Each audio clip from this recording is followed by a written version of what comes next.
Engage. Engage. Engage. Energize. Energize. Engage. Engage. Engage. Energy. All systems up. All systems operating. All systems operating. So. All systems operating. All systems operating.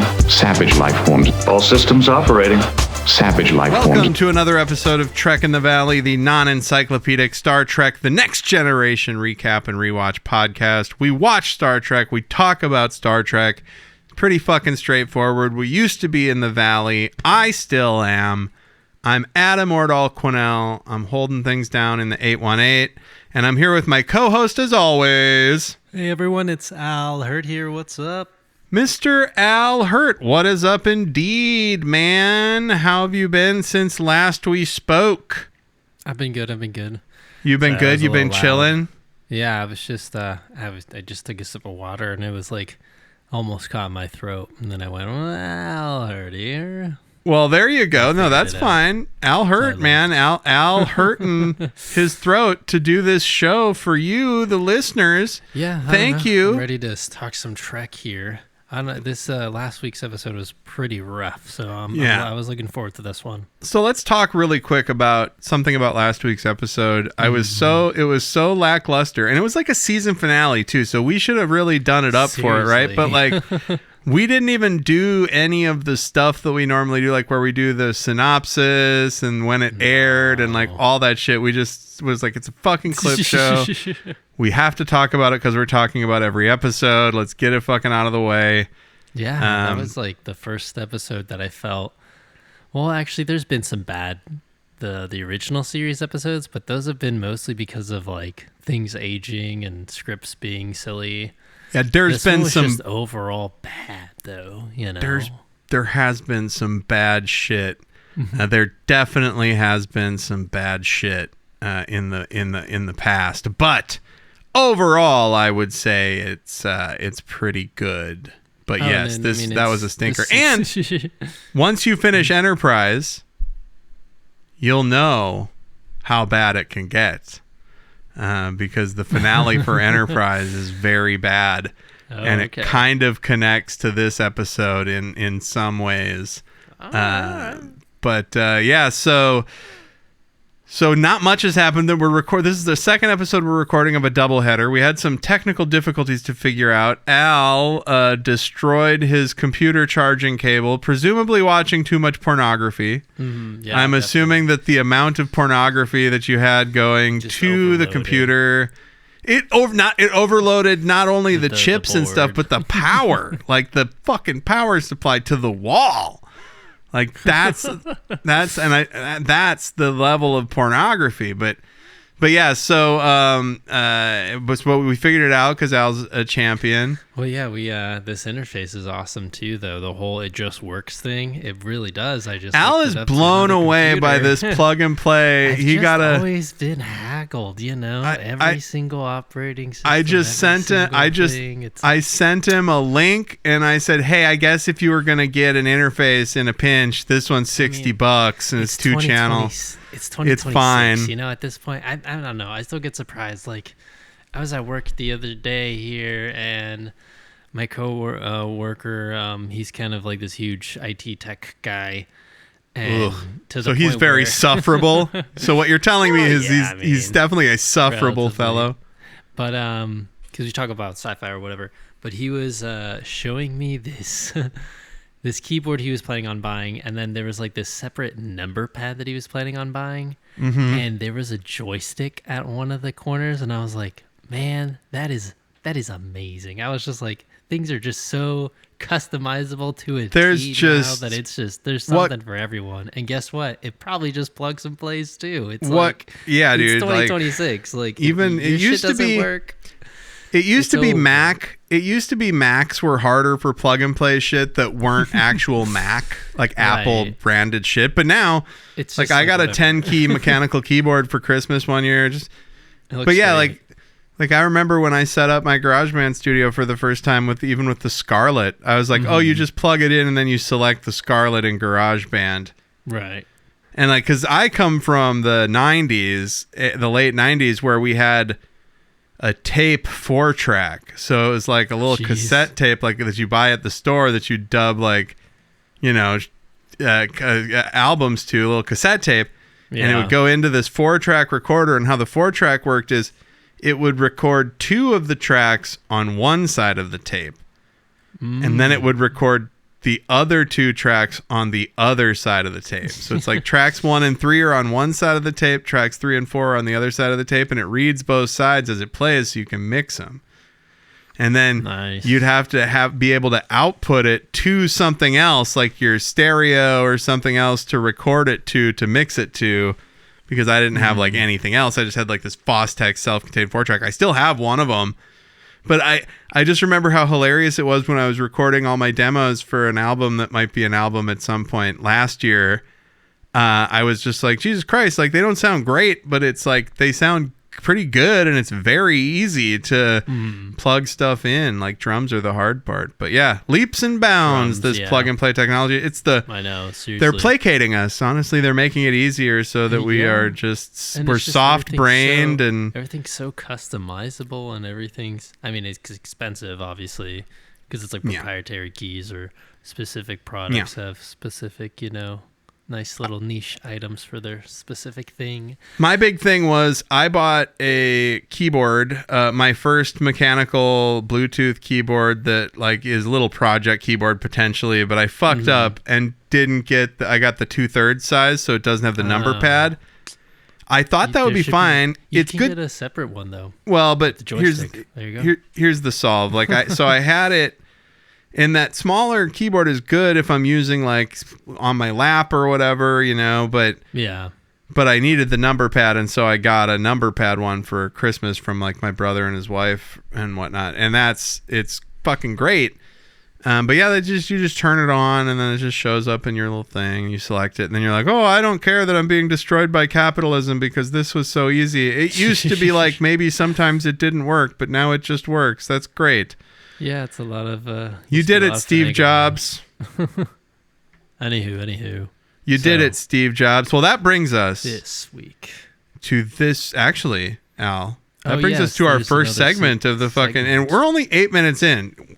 You forget, we recorded another episode before this, so don't act like we've been rambling. So this is the first official segment of the week. Oh, and this is we're covering... of the week... What does Al remember? All right, Al, this week, what do you remember? And this is so funny that this was my choice for this, because I'd made this choice before we recorded last week's episode. And when we were in last week's episode, you mentioned this. So what do you remember about Star Trek Generations? Oh, this was this one was kind of flimsy. I don't know. It was like some time traveling one, but then sort of. I just remembered the last half of it where Picard visits Kirk, and Kirk is in like some weird no man's zone purgatory thing. And then really he gets quick, him out. Do you remember how it starts? I think no, it's not the mountain climbing one, right? No. That's Star Trek 5. Yeah, it's the 5th. No, I remember how the Next Generation crew is introduced, though. They're all having a celebration for Worf. Yes. Hey, that's good. You remembered something. That's good, man. So it starts with a very, I believe, a polarizing scene in the Star Trek canon, because it's the original cast. It's Chekhov and Scotty and Kirk. They're like looking at the new Enterprise. They're like being shown it. They're gonna christen the new drink together too after. Yes. And yes, it's the scene. They're christening the new Enterprise. The movie actually starts with a champagne bottle spinning in space. Yes. And it smashes against the fucking Enterprise, and at any rate, it's Kirk gets killed The ship gets hit by an anomaly. A big part of it's sheared away, and that's where Kirk was. Oh my God! Clearly, he's dead forever. Yes. And they go into. Sorry, I was thinking of the other scene where a bunch. I think it was. I don't think it was Scotty, but it was. Kirk and somebody else were drinking together, and they were like, "Kirk, your life isn't fascinating enough. You need to go be a starship captain again." But that was probably the fourth or the fifth. Yeah, that was one of those. That was probably the fifth. No, but then.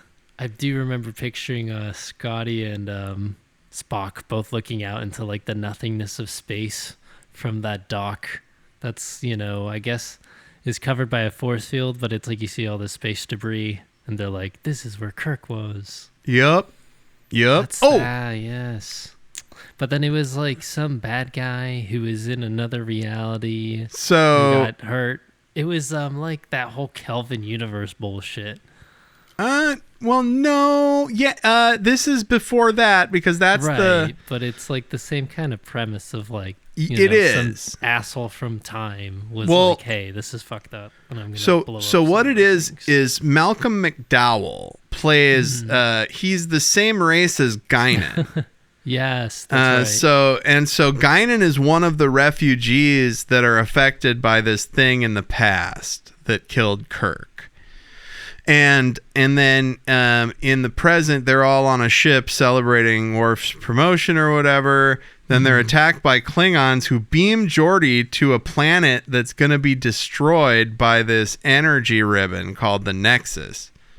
And so this Soren guy, played by Malcolm McDowell, his family was killed by the Nexus at some point, and he's trying to find a way to get back in there. And that's pretty much it. And then Picard's got to stop him. Do you remember Picard and Kirk talking in the Nexus? Just the Nexus being, what is it, that weird purgatory space, I guess? It's like a big house where Kirk lives, and he's like living in his memories. Mm-hmm. Or like memories the best of like of his life, supposedly. Yeah, the best time of his life, or what could have been if he hadn't been obsessed with being a fucking Star Trek captain. Yeah, he said this was the last place he was before he told his wife or whoever he was with that he was gonna go back on a spaceship. Oh yeah. And he was like, "Yeah, this is the last area." And then I guess he makes eggs in front of him. That's all. That's the the better part I remember. Yeah, and then it's more Picard like telling Kirk like, hey, isn't just for the good of being good, like this is what's meant to be, maybe you should help everyone out. I don't know how exactly convinces him, but it's somewhere along those lines. It's like sense of morality. What? Picard's always good at. Yeah, but Picard just ends up killing. Oh yeah, he helps Kirk. He tricks Kirk into he's like, this is not how a starship captain would act. Like, this isn't how you'd fucking act. Because yeah, Kirk was plenty happy to just stay in the Nexus. Mm-hmm. And Picard's like, nah, you got to come out of the Nexus and help me punch Malcolm McDowell in the fucking face. Did you remember that Malcolm McDowell's character put a thing in Geordi's visor so they could see what Geordi was seeing, and the Klingon ladies were like, why is he doing this? Fucking love that shit. And then at the end, the big thing about it. Oh, and also I believe Data has the emotion chip at some point. Oh yeah, and he gets scared. Those gags. He gets scared. But the big thing is at the end, there's a classic scene of Malcolm McDowell fighting Picard and Kirk. And Kirk, stunt double, falls off onto a ladder or whatever, or a bridge. It's a bridge, yeah. It's so good. But yeah, so Kirk ends up sacrificing himself to fucking save everybody, and then they have to separate the saucer. They do the saucer sep. They crash the saucer. So you didn't remember much, but that's okay. And it was all right. I just distinctly remember the Nexus scenes. Dude, that's all right because what does Al remember? I'm looking forward to seeing how that does or doesn't line up later with me just doing it without hearing it. I'm very excited about that. So yeah, that's what you remembered about Generations. I like mixing the movies in. I'm not going to do it very often, and I do have a couple other games coming up because now, even though we didn't take any time off, we are in Season 3 of Star Trek The Next Generation. What? Yep. Ooh, we're going to get another camera upgrade, and they're going to change the carpet a little bit in the sets, I think. What? Stoked. They got a new intro, too. Did they? Like CG-wise, yeah. Oh, I think missed it's like a new it. galaxy and stuff. Oh, I'm going to have to watch it again, man. Yeah, so this is Season 3, Episode 1 of Star Trek The Next Generation. It's titled Evolution. It was written by Michael Piller and Michael Wagner. Not just a great Pearl Jam song anymore. It's also the name of a Star Trek episode. And it was directed by Winrich Colby. It aired on September 25th, 1989. Oh, the days of when the new TV shows started after you started school. And you start to feel this big shift to, like, it's very, very now 90s-esque because we've moved on from those cheesy, loud, like, synth pop kind of synths into those cheesy soap opera 90s. Oh my God, that's strings, so you know? That's so funny that It's you like say that. You notice that turn immediately. It's and the color too. The color in the screen just seems kind of brighter too, where it starts to catch up. I mean, at least in my brain of like, oh, this is 90s TV. This is like my nostalgic, what I grew up with.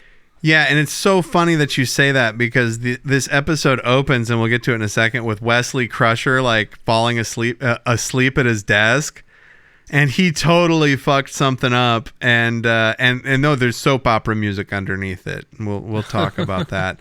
Oh, God damn it! So now I also wanted to talk about the Simpsons clip shows in the clip show one last. Anyway, that season's over. God damn it! I put a fucking fast. Yeah. So hey, I wasn't gonna talk about it. We're done with it, but.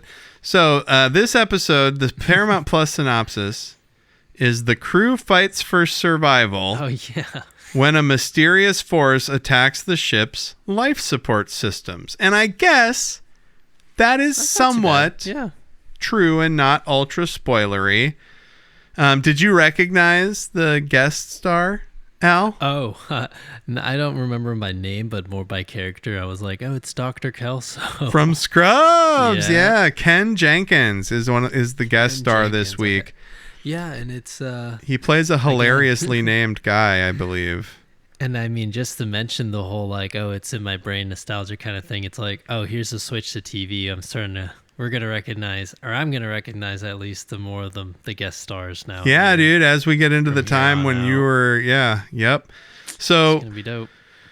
The episode opens with, first off, we find out in the thumbnail of the episode that Dr. Crusher is back. What? Surely we got a proper send-off for Pulaski. They wouldn't just replace her back with Crusher and not say anything about it. That's what they do. That's exactly what they do. Yeah. So Wesley's sleeping next to a gross plate of scrambled eggs. That was the first thing I noticed. You ever notice how usually the food is like looks like future protein food or whatever, but this time it really did just look like he had scrambled eggs or whatever the fuck leftovers. So Wesley gets woken up by a call from the bridge. Riker gives him shit about sleeping through his he like his breakfast burrito that he had to cut open because the fucking the thing got too soggy. Yeah. That's what it looked like. So Wesley his hair is taller. That's what the first thing I noticed about him. Mm-hmm. And he kind of hastily puts this experiment together, and then he runs down to the bridge. We still have no sweater anymore, you know. He's moved on from those weird sweaters. Now he's got his acting ensign uniform, I guess. It doesn't look like any of the other uniforms. It's like it identifies him as more than just a kid. Mm-hmm. But not quite an officer. Yeah, and it's also funny that you say that because he still says that he's technically not part of Starfleet, but it's like, Wesley, you're pretty much doing one of the best things that anybody would love to do, and you're sort of like doing it as studying abroad, you know? That's like, oh man, I'm not part of like the U.S. Air Force, but I am flying like these amazing, you know, like. But I am helping them. I am helping them get Godzilla and Kong to fight. You know, like, but I am right there at the ground floor with no threat. Intern. Yeah, it's like at the greatest company ever or something like that. And so Wesley gets down to the bridge, and we find out that we got this character actor who's playing Ken Jenkins, who's playing Dr. Paul Stubbs, hilarious future guy name. He's like the most, because he's just a regular human from Earth, and he's like the most fucking dressed like a normal guy ass costuming that they've done in a long time. I fucking love it. It's like he's like a substitute teacher on the bridge of the Enterprise. He's there doing an experiment. What's he experimenting on, Al? What the fuck is going on with Dr. Paul Stubbs? It's more of like not an anomaly, but an event that's happening in space where some star is sucking the energy out of some exploding other planet. Yep. And when it gets full or something like that, it just does this cool explosion. Yeah, dude. Which we end up seeing is not super, super crazy, but it is funny how like we see it as lighting up their faces. Yeah. They go, comparing- like there was one of the raids on Neverwinter Online. It would start with a bright white screen, and every time I was just like, Jesus Christ. But we get a cool sequence though with this egg thing that he's invented. Yes, and lots of cool HD remastered effects. The plant. So yeah, this star, this thing, this neutronium is expelled from a star, and it gets sucked up. Yeah, it gets sucked up by this neutron star or whatever, and then every 196 years, just like Old Faithful, he says it explodes. Yes. And only there is there enough energy to do some fucking science that he's trying to do. Well, people really measure the power, of that explosion, right? And then they try to quote unquote reiterate it. Yeah, he probably just wants to make a big bomb like a fucking asshole, Oh, jeez. He throws his weight around a lot, like he's there on orders from the Federation to do this thing. And you notice it's funny that you say that because immediately Picard's like, why don't we do some research into this egg that you've created? And the doctor's like, shut the fuck up. I've been making this for 18 years. I've been looking at that egg for 30 fucking years, bro. This anomaly my entire life. Yep. You best back up. Like, and this then is my thing. Like, it works. Don't worry about it. And it's like, oh, damn. And, then they launch the egg. Everything's fine. He gets his readings, and that's the end of the episode. It's fucking crazy how short. They really went a different way in season 3. I didn't realize it was like an Adult Swim kind of 10-minute sort of thing. Now, what happens when they try and launch the egg, as they call it, Al? All of a sudden, the gate opens, and then the dock opens, and then all of a sudden the ship rocks. What? Why is the ship rocking? What the fuck? You see, it's kind of, I don't know, it's like as if the ship has a mind of its own. So turbulence. You see Dr. Kelso get tossed around. He hurts his back. But it's so funny though how I noticed again, like they don't immediately help him right away. Yeah, it's great. They go because he's laying on the ground. He's fine for now. It looks like it seems like though they go back and forth on the ship, so it's funny to imagine his body just flakeling around on the ship. He's fine for now. But yeah, they do a lot of camera rocking. I fucking love it. Yeah. And so they're getting to, the original series. Their shout out to Kirk and the gang and their stunt doubles that look nothing like them. Yep. So they're being swept into the path of the stellar matter, and they don't have any shields. Now, I thought that this stellar matter, going through this stellar matter, was going to be part of the problem or whatever. But it turns out, no, it's just a temporary thing that sucks and hurts some people. And they don't explain that, like, oh, it causes the nanites to do something. Like, it doesn't, maybe the solar radiation that we pass through caused the fucking things to fuse. So basically, they can't stop their entrance into the stellar matter. The computer's not recording any malfunctions. And so they, like, went through the stellar matter, but nothing really bad happened. What did you think about that, Al?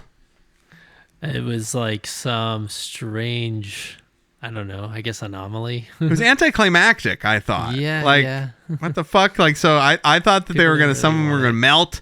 I thought they'd be transported to a different place No, or nothing like that. No, it's just like, it's like if you drove your car through like a cloud of bees, you come out on the other end like, oh, we got to wash the bees off, and some people got stung. Anyway.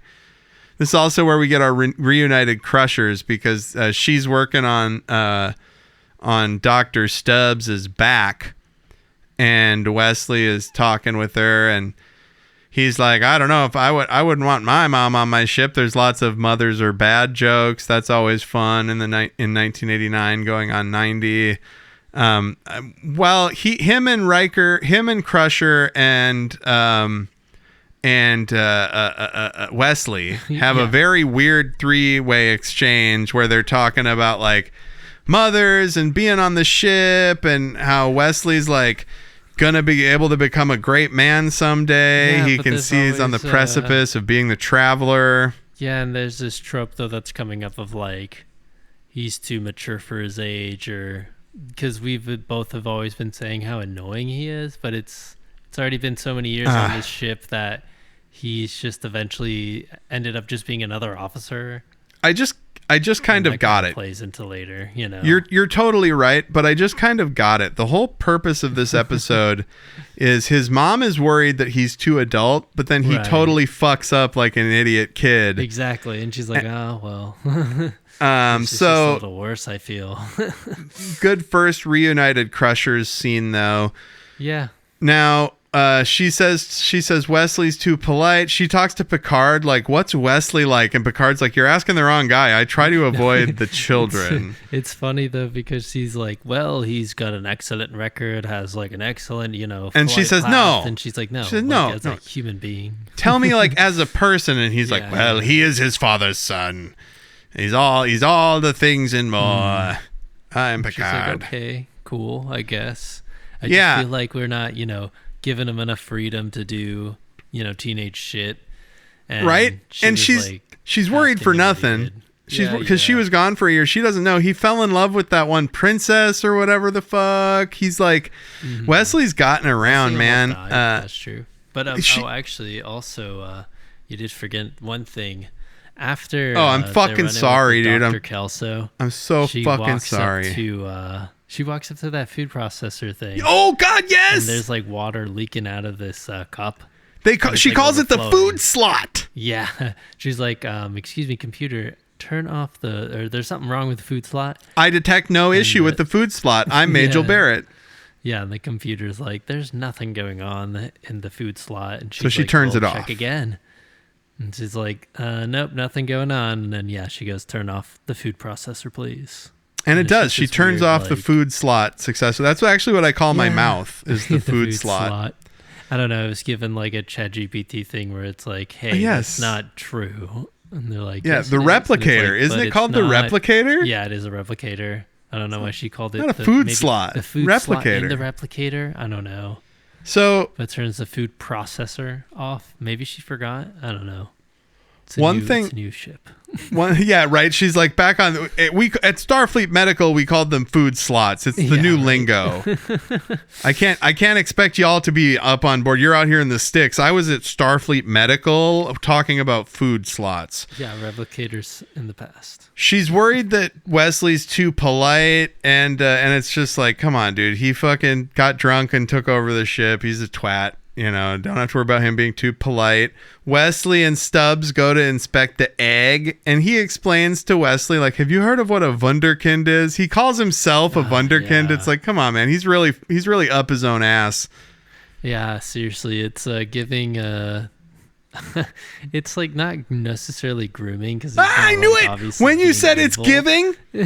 I was like, yep. It's not necessarily grooming, but it's more of like him kind of being so cocky to like reflect on himself and being like, it could be anybody, it could even be you, kid. I see a little bit of my own shitty self in you, Wesley. But it's not even like 2 minutes ago he was like, damn, you're such a fucking nerd. I'm nothing like you, bro. I was chasing puss when I was your age or something like that. Right? It was weird. He was in the medical bay and then switched to now, which again, we don't understand why he necessarily likes him. I feel like this could be a callback to the whole like he says Chosen One arc. He sees Wesley has. He sees that Wesley is the traveler in his heart. He sees he's a wunderkind. He's the wunderkind. Like, yeah, the Chosen One, right? That's like the whole callback or whatever it is. So whether that's intentional or we're giving it more gas than it deserves, I agree. I feel like that would be a cool connection that kind of, links another weird meme of the show. Yeah. But it's like Wesley's like, everybody's favorite write-in. Well, not everybody's favorite, but I'm just saying people hate him. The writer's style. Rightfully so. He's a nightmare. It's like just so creepy. Just feels like unnerving. Well, I don't know and that it definitely. He basically is just like. I think that he's more Feels like a blowing lot of smoke up weight. his own ass by praising Wesley. Right. You But know, it's like he's giving this one moment a lot of weight, and it's funny that Wesley doesn't at any moment just be like, well, what if it doesn't happen? Or like, what if it's a small explosion? Like, and he's like, "I'm right. It will be comes of it?" great." yeah, The doctor is already worried that what's going on with the Enterprise's systems and shit is going to fuck shit up, right? So then there's a red alert, and they got to run. They got to run back to their quarters, and then Worf is saying there's a Borg ship out there. What? But they don't see it on the view screen. The shields aren't responding, and this is obviously the computer hallucinating or some bullshit, right? yeah, and then it's kind of creepy too because Worf was like, Captain, the Klingon ship was never there. It's like, some Borg. weird They were Borg. imitation. And or the Borg, excuse me. And Riker's like, wait, so the computer was like daydreaming? And as he says that, the ship just immediately starts to rock back and forth. And Picard's like, computer, find the malfunction immediately. And the it starts, computer like, starts doing wacky chess yeah, talk, Such naming off chess moves. right? And it's kind of terrifying to hear that, as Yeah. the one thing that's keeping you, contained from space. Is You don't shit want, rocking yeah, back and forth. you don't want the thing that keeps you alive via life support. It's literally called life support to have Right. questions of its own sanity. Now, Geordi and Worf are sent to engineering, and then Act 2 starts, and Picard and Riker and Data are chopping it up triangle style in the fucking conference room. They're standing up. quick They can't even conference. sit down, right? Yeah, It's got to be a exactly, 'cause they stand-up gotta get out of meeting. there. So they're talking about how there hasn't been a complete failure like this of Starship systems in over 72 years. And 79 years. But I think 79 it's years, a good on ya. reference To what's it called? It's the reference to the old series, isn't it? Oh, maybe, yeah. 'Cause I hadn't even maybe thought that's the about last that. time, like a ship has messed up. Wow. So then Stubbs is like, hey, Starfleet's going to be mad if you don't figure this fucking shit out, right? Yeah. What's and the it's- conflict here, Al, this is between so Stubbs funny. and Picard? Yeah, Picard's like, well, because of what's going on with the ship, we might have to, cease off from this trip or seeing this Scrub whole the mission. explosion happen, And the doctor's like, but this is my life's work. Like, what are you talking about? Like, I'm really wanting to get this done. And Picard's like, you don't care about the people's safety? And he's like, no. And the doctor's like, no, of course. I mean, I want to follow all the safety rules. But No. Picard's like, What I'm he says caring about is- my ship's safety. Picard Like, says- that's why we're going. Picard says, I need to ensure the safety of my crew. And this motherfucker's like, oh, are you going to ensure their safety or are you playing it safe? And Oh yeah, playing it safe. And yeah, Stubbs but says it's he like, would that's- rather die than leave. Mm-hmm. And Troy starts talking to him and he has a great line. He says, turn off your beam into my soul. I will share the feelings I wish to share. Oh, that's what I meant. Yeah, I kind of flubbed the line, but it's like he was going, "Oh, are you playing it safe?" And I was watching and being like, I mean, yeah, he is quite literally playing There's it 1,000 safe. people on the ship that should He's not like, be "Yeah, exploded sorry." because of your fucking science boner, We idiot. could just put out a drone with a camera or something. We'll just freeze you for 200 years. We'll freeze you. We'll leave you here orbiting this whole shit for 200 years. We'll come back and get you, wake you up. Leads me to also mention, though, it was really silly to have Deanna Troy in the room, I guess, because Picard is even like, okay, I'm not telekinetic, and I can tell that he was. That was pretty I can funny. even tell that, he even says that twice, and it's like, I don't know. It was seeming kind of pointless for her to be there, but she was just kind of confirming. Oh, No, you yeah, always have to he have Troy really there wants to read the kill situation. himself, like he really does. Yeah, He'd rather die. you He need did mean that Troy. last part. Like, the important thing is Well, you maybe need she Troy could've been, there. like in another room or like telekinetic thing. That's through, I don't know. dishonest. That's fucking not the Starfleet way. Especially true, I since he's guess. from the Federation. But yeah, That's we'll true. occasionally disagree, and this is Or fine. Kelso would be like, "Stop probing my brain." Right? So Geordi and Wesley are inspecting way. shit, and they find out that there's like continuous disintegration happening.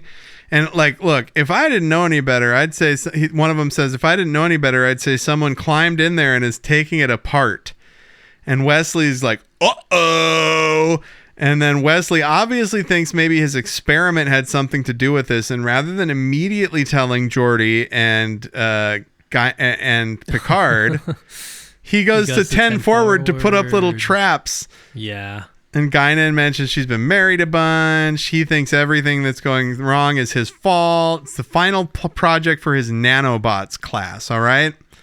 And so what happened I was... thought I would put these nanobots together to just, I don't know, efficiency stuff. Back-to-back episodes that are just like Aliens plots, because there's so much left a container open and fell asleep in Alien Earth and shit. Like, it's so fucking funny. So basically, 2 nanites got out, and they are running amok. They reproduce amongst themselves, sort of. Yeah, because... iterate upon itself again and again and again and again. I love your description and your puzzlement of the actual experiment, because it's like, yeah, I put 2 of them together and then more. Like, I put 2 of them together and then they did twice as more, It's like, yeah, of course. I wanted to make it more efficient, and they, like, helped each other out. It was just such a simple sci-fi plot, but that's also... Actually, it's kind of like a hacker trap too, I've heard, where you could put a folder really, really deep into a like a zipped file, but then like put that zipped file into another zip file, into another one, into another one, into another one, into another one. So like, say somebody wanted to extract a file, you can just send them one that has like thousands of like inner layers. Whoa! So that if they want to extract it, it crushes their computer, because it's like, dude, I do that to myself for fun. Something within something within something. I hide those in my files. Things growing, that are like on top of each other, I guess. And I don't know, that kind of feels like what is happening, but obviously it's more sci-fi and it's spreading more and it's more creative. Yeah, and it starts with Act 3, loud-ass Sousa music playing on the bridge. The computers are then fucked. They're in the dark. Stubbs is bummed that he didn't get to lay his egg, or he might not get to lay his egg. No, and it's so silly, too, because there's one line, too, that we're running over. It is really cheesy, though. But Wesley's like, man, it's just a science experiment. And the Guinan's like, yeah, well, that's what Frankenstein said. Yes. Oh, he's talking about his nanites. Yes. She does compare him to Dr. Frankenstein at one point. I don't know about that. No, it's great. I think that's a good, because he definitely, his monster gets out of control and does Frankenstein stuff. And Wesley's like, I always get an A. And Guinan's like, so did Dr. Frankenstein. Yeah, I love that shit. It's just so funny. So one thing about Stubbs, he's like lamenting not laying the egg, and he's talking to Wesley, and he tells Wesley that he's got every baseball statistic ever in his brain, and he like replays games in his brain. And then he says there's a rain delay on this once every 2 centuries experiment. I don't like baseball really, but I like the baseball talk in this. I think it's kind of interesting. If I was a super smart guy, I feel like I would do that. I would remember movies I watched though, like an asshole. So Wesley finds his bugs, or his bug. There's the Star Spangled Banner 2 plays on or not the Star Spangled Banner, but some band music. I said Sousa March. Yeah, there's Sousa marching playing at the beginning of Act 3 here. Yeah. And then the ship goes dark. So weird. So now this is when Wesley finally... So Wesley's looking at his little bugs, and he has a confrontation with his mom, where he's kind of sassy with her. She's just trying to figure out what's going on with him. And he says, how would you know? You haven't even been here. And rather than tell him to fucking sit down and chill out, right? Yeah, right. She instantly chills and offers to help him. It's a really good bit of like parenting acting. And so that's when he says, and it's a line from Arrested Development as well, I think I've made a horrible mistake. And he comes clean about the nanites. Yeah. And so the nanites evolved. It was a school project. He shows the nanites devouring the computer core. And there's several Futurama episodes about this exact same thing. Computers, nanites evolving. One time it's little benders. The other time it's a race that they start themselves on a little planet. It's pretty great shit. I totally forgot about this episode. There's a fantasy version I can think of too, is in Harry Potter, when they're trying to get the sword of Gryffindor in the Green God's Bank.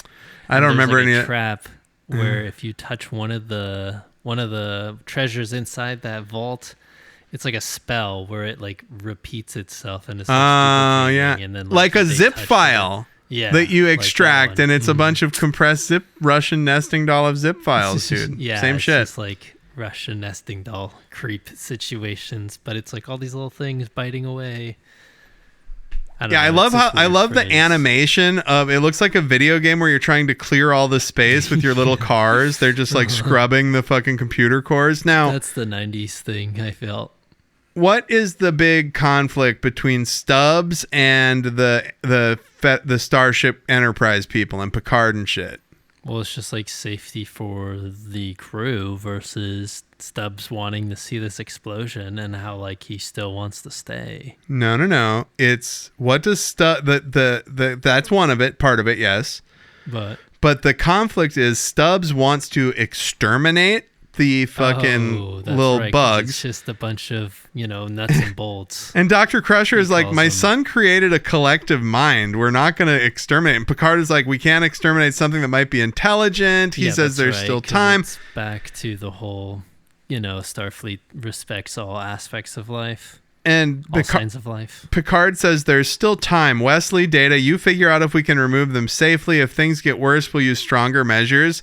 And then the next scene, Dr. Stubbs is just standing around and he's like, hey, I bet gamma radiation would kill these nanites. And he shoots them with the gamma radiation blast. I fucking love that shot. It's so fucking funny. And then all of a sudden, though, right after he does that, Picard and Riker are talking in the on the bridge. On the bridge, yeah. But in his in Picard's office, and they both just start coughing, and something happens to life support. No, they were on the bridge, and then Picard realizes that there's gas filling the bridge. They're in his They're in his quarters, captain's office or whatever it is. That's next to the bridge. Sure. Then the smoke happens, then they run in. As they're coughing, I think like... No, I've got it right here. A sequence of buttons. No, I've got it right here. He's talking to Data, and he's like, if there's intelligence, their evolution has brought them, we could modify the circuitry for the universal translator. Oh, yeah, you're probably right. Yeah, because then that's the funny part, too, though, because, the Dr. Kelso guy gets mad again, but then, like you said, Data goes, well, if anything, like... You've proved that they are an intelligent life because they kind of attacked us back. Yeah, he did it. He proved what was going on. Yeah, because he was like, because you attacked them. So now it's like even more terrifying because the ship isn't doing random shit anymore. It's working against them. That's right. And you're absolutely right about the sequence of events where, because Riker and Picard are just like, Riker's got his leg up. Picard's just pacing back and forth. He's like, man, we got to figure something out. What's going on? Then there's the caption says gas hissing, and Picard is like, did you fart? Do you smell a change? And then they run out onto the bridge. Yes. Because, of course, the nanites are responding to the doctor killing them. Doctor comes onto the bridge. Like, the doctor killed a bunch of the fucking nanites, made the nanites mad, clearly. There we go. So fucked. I fucking love this guy. Data's like, you proved that the nanites are fucking real, so fuck you, dude. Yeah, exactly. I mean, by doing this shitty thing. Loose screws. That's always... I feel like that's another sci-fi trope, too, of like inexplicable thing, angry man just shoots at. Yeah, absolutely. Which always makes the situation worse. Yep, for sure. And there's then... always one guy that's like, we gotta kill it. Picard goes to check on what's his ass, or no, Troy goes to check on Stubbs, and he's like, what, you think that she's like, I know that you really would kill yourself, even though you don't, I'm not gonna use my psychic powers on you. He goes, you tried. Action too, though, because this is like one of the times when like she's really she's used to people kind of conforming to her powers. Yeah, she doesn't, because she doesn't use her powers. True. And so this is the first time he really is just like, no, fuck you. She tries to convince him to be less obsessy-bessy about dying for this experiment. And he's like, good try, get out. It's like a Moby Dick situation. Yeah, dude, that's his Ahab. And then he falls asleep and all the electricity in his room goes fucking crazy. And then he gets electrified by the computer. Jeez. Yeah, and then Act 4 starts with he's in sickbay, obviously having been attacked by the nanites that he denied sentience earlier. And Picard's like, I can't believe this is an arbitrary attack.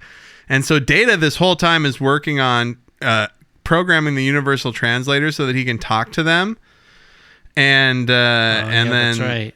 A bunch of ones and zeros pop up on the board, and everybody's around the bridge. And they're like, it's cool because there's a communication section, right, of the bridge. Just yeah, like I love it. They're all was. standing around like, Right. oh, what's going on? We're looking at ones and zeros. Right, exactly. So Data explains it that every successive generation knows more about communication. So that's the thing. These are evolving rapidly, thousands of generations in a few seconds or whatever, Right. and they're expanding, and they're basically expanding their vocabulary in real time.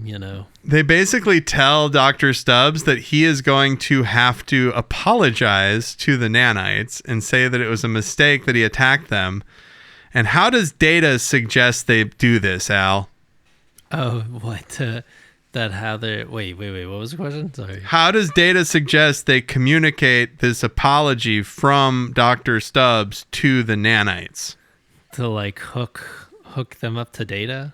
Data's going to absorb the nanites, Oh man. and he's going to let them run certain parts of his systems. And Picard goes, isn't there a massive risk to doing that? And he goes, yes, but that would be a good way to gain their trust. To say we're sorry. Hey, we're putting you in our best unit's hand. And so he says, ask them, and they say yes. And then Data's got to go through some science in this awesome fucking set that they have for season 3. It's also the set where he shot the nanites. It's the data core room or whatever. Fucking love it. I like too, though, that this willingness to put yourself at risk for the crew is kind of just like how. Remember when the original series, when they were transporting that chest, and like every time you'd open it, you couldn't look into the chest with Yes. bare eyes. The Medusa. Spock was like, yeah, the Medusa. And Spock was like, well, I'm not really a complete human, so I guess I'll try it out. Yeah. He looked at the Medusan just a little bit. Now, Right. we get a great sequence of, hey, you know how sometimes you got a cloud of little things that possess a human, and they're like, whoa, having a body is weird. We get a little bit of that here. So basically, he says, we were attacked, and he says we're explorers, right? Just like y'all. Picard says we're explorers too. Like they just the way you're apologize. learning. They apologize to each other. And, you think if it was earlier in the episode, I think there would be like some tension between, oh, they're not going to want to leave Data's body, but they actually go one step further. After they basically say, we're not going to fucking have retribution against this guy, they say, we've evolved beyond any need for your assistance or being part of your ship or whatever.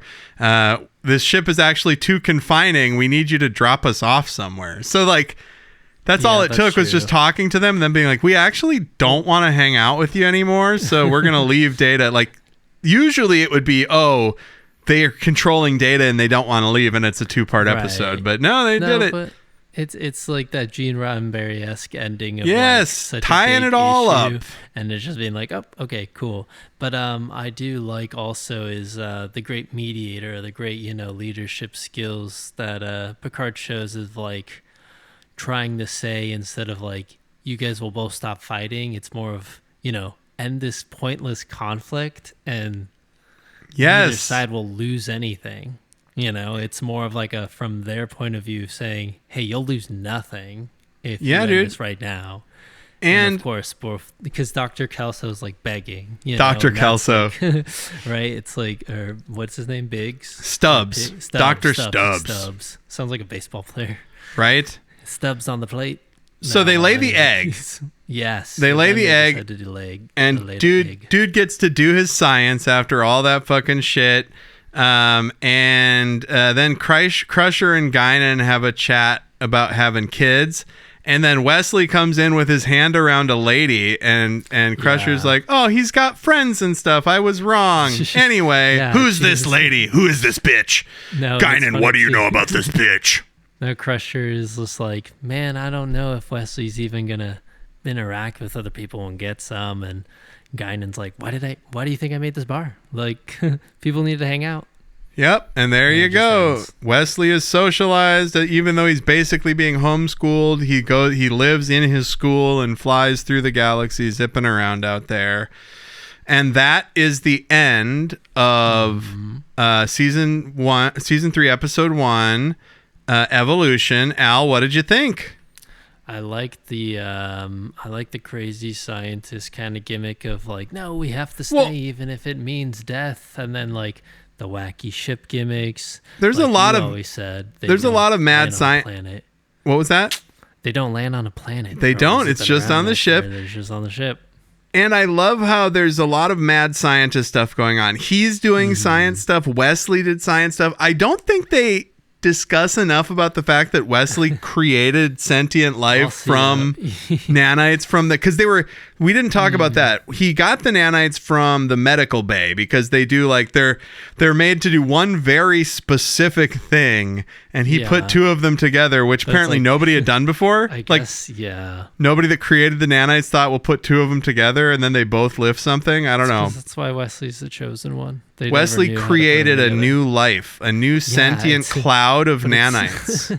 But you hear about those little microsurgeries, that those drones are doing, or little like robots are doing super microsurgeries on grapes. They got to Like, do if you put two of second. those little robots together, and they just ended up making and destroying like an aircraft carrier or something.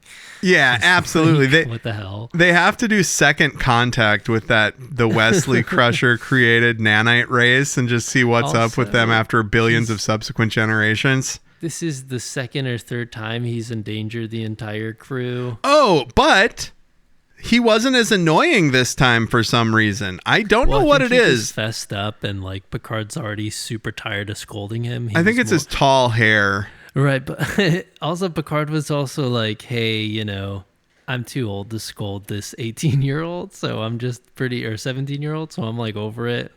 Well, plus, what did he do? Save the ship, Honestly, how could he have possibly known he was going to create a sentient fucking species that would take over the ship? No, and it was from leaving a jar open, and like rewatching the episode, just seeing him wake up. I'm like, oh, there's the issue already from the get-go starting. And I do like the concern. I do like the concern that she's like, oh, I think he's growing up too fast. And I said it earlier. And then he totally fucks something up and puts everybody in danger. Like, no, he's growing up at the right speed. In fact, he could grow up a little slower and put fewer people in danger, and that would be good. So, well, it's like it's a call of her not being there, I guess, and him getting away with a lot, and like them giving him, I guess, too much responsibility, which does lead up to this whole thing. That's what he gets mad about, because she's like, you've had too much responsibility. You can't have the whole weight of everything on your shoulders. Like, he's like, I do sometimes. Right. You don't know, Mom. You weren't here. You were at Starfleet Medical, Mom. I do what everybody else tells me, and it's like, it's because you kind of volunteered as an officer to do that. I don't know. Yeah, you're in a military, bro. I know it's science, but it's also military. Come on, bro. You just hung out and cleaned up 10 forward and called it a day. So how many eggs do you give this one out of 5 eggs, Al? This was solid. This wasn't like a wowee, but I would say maybe a 3.5. I was going to say a 3.5. I can't give it a 4 because of the Wesley of it all.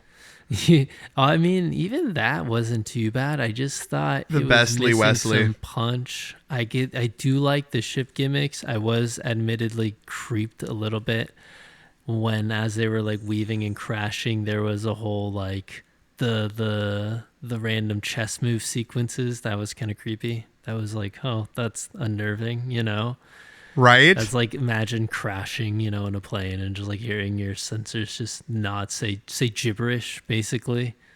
But I really enjoyed, I don't know, I think the guest star, ironically, he hit it, but it wasn't like in the right spots. I guess he maybe would have been better as like a senator or like an evil mayor or something rather than a doctor. It just seemed too simple for him to be like a doctor that really wanted to see this event happen. And I mean, not to undercut it, but just to see like this event just be this weird bright light in front of the Enterprise ship. Makes everyone squint for a couple seconds. The science compared to like all the other stuff they've seen. The science happens in the egg, bro.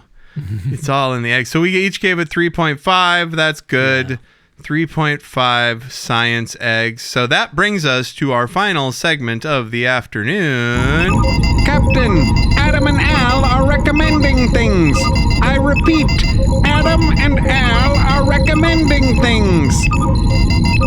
What do you got for us to recommend this week, Al? There's this rapper. Her name's Tierra Whack. TIERRAWHACK. And sorry, I'm pulling it up right now. She just released a new kind of EP. No, actually, it's an album. Dang. I thought it was an EP at first, but then it released as an album just June 19th. And it's called Wax Museum. Cool. Ooh, I get it. Yeah, I don't know. It's very, I guess, heady rap, like very East Coast coded. There's a lot of beats by this guy named Conductor. I don't know if you like slow boom bap kind of spacey stuff. There's a song actually on the album where she does this sort of MF Doom thing where the beat slows down and her rap slows down and then the beat goes back in time and her rap goes back on time, which is cool. You know, some rappers keep rapping and like try to find the spaces in between the slow. Sure. But it should just be easier just to rap slower. Yeah, absolutely. So it's like, it's just a lot smoother and clever. I feel that way too. That's fun. Cool. What's her name? Tierra Whack. Tierra Whack. Yeah. It's Wax Museum. Wax Museum. I am going to recommend They Will Kill You, the Zazie Beetz movie that came out. Oh, okay. Directed by, I believe, a Russian filmmaker who it's about this. It's basically the Raid John Wick style thing. This woman gets into a situation where she has to kill all these, for some reason, unkillable people. But it's really good. So I give that like a 4 or 4.5 stars. I watched it once by myself and then once with Brittany. Good stuff. So we're talking about Tierra Wax. Mm-hmm. And They Will Kill You. That's what we're recommending from the Trek in the Valley boys. Next week,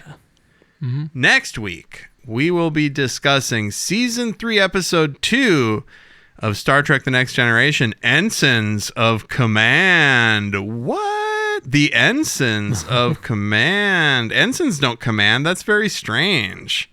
Weird. Anyway, thanks for universe. Right, you go in they're Terrans, and it's like, no, the ensigns are the captains now. We're the captain now.